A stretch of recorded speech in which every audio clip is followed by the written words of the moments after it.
Trump made history by becoming the first former U.S. president to be criminally charged, but his successor has studiously avoided the subject. The biggest news story in the U.S. this week was Donald Trump's unprecedented appearance at the defendant's table in a Manhattan courtroom, an event that Joe Biden took pains to appear blissfully unaware of. On the day Trump learned he was facing 34 charges related to falsifying business records in the first-ever indictment of a former American president, Biden spent his day talking on the phone with the French leader, Emmanuel Macron, and Britain's King Charles III, and presided over a meeting with his science and technology advisors at the White House. And, despite the best efforts of the reporters who follow him around on a daily basis, he ignored all questions about the allegations made by the Manhattan District Attorney, Alvin Bragg. "Look, our focus is going to continue to be the American people.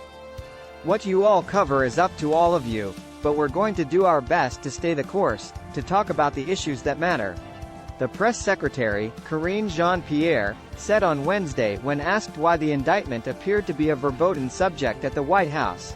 Observers of Biden's administration say the strategy is probably a wise one as he heads into a potential rematch next year against Trump, the Republican opponent he bested in the 2020 election. Despite several legislative wins, Biden's approval ratings have been underwater for months, and CNN on Thursday released a survey that found a majority of Democrats would prefer someone else as their nominee for president in next year's election. "I think that is sort of the intentional thing. I think they want to keep their distance from what they see as the chaos and divisiveness that Donald Trump creates," said Naveen Nayak, executive director at the Center for American Progress Action Fund and a former Democratic campaign staffer. This strategy also gives Biden the opportunity to cast Trump as scandal-plagued and unfit for office, and himself as the competent alternative, a tactic he deployed to defeat him in 2020.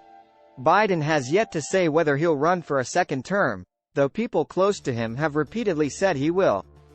He says he's not done, the First Lady, Jill Biden, said in February. Reports from earlier this year indicated the president would announce his re-election campaign sometime after his February State of the Union address, a date that has come and gone. Trump's prosecution could be one reason for the delay. "Why compete with that?" said the Democratic pollster Carly Cooperman. "I don't see any reason right now for him to announce that he's running. He's already the president, and there's gonna be all this attention on Trump and his legal battles, at least in the short term. And so I think it's definitely a reason to push that back a little bit, at minimum." The former president's Tuesday appearance at the criminal court in Manhattan was covered by hundreds of journalists, some of whom waited overnight to be in the courtroom when details of the indictment centered on facilitating hush money payments and running a catch-and-kill scheme to suppress negative news stories ahead of the 2016 election were relayed to a scowling Trump. Trump could also soon find himself summoned to courtrooms elsewhere in the U.S. Fani Willis, the district attorney in the Atlanta area Fulton County, is investigating Trump and his allies' failed effort to overturn Biden's election win in Georgia. In Washington, D.C., Special Prosecutor Jack Smith is in the middle of an inquiry into 3 sources of legal peril for the former president: the classified documents the FBI discovered at Trump's Mar-a-Lago resort, his election meddling, and the January 6 insurrection.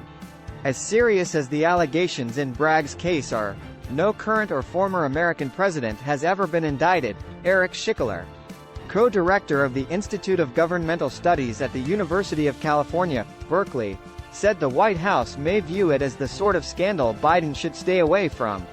"It wouldn't surprise me if his team just sees that as almost below the president or not what the president should focus on," he said. But if Trump were to be charged over the January 6 insurrection or his attempts to overturn the 2020 election, subjects Biden has spoken out against forcefully in the past, that might change the president's tone. That's something where you need the president to be out front. Even if it doesn't persuade a lot of people, that still is part of the president's role, to defend the constitutional order, Schickler said. While Biden may have kept his thoughts about the Manhattan case to himself, Cooperman said the indictment is to the president's benefit, in part because it serves as a distraction for the discontented public.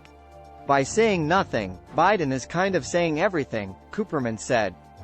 "Even if this might help Trump win his own party's presidential nomination.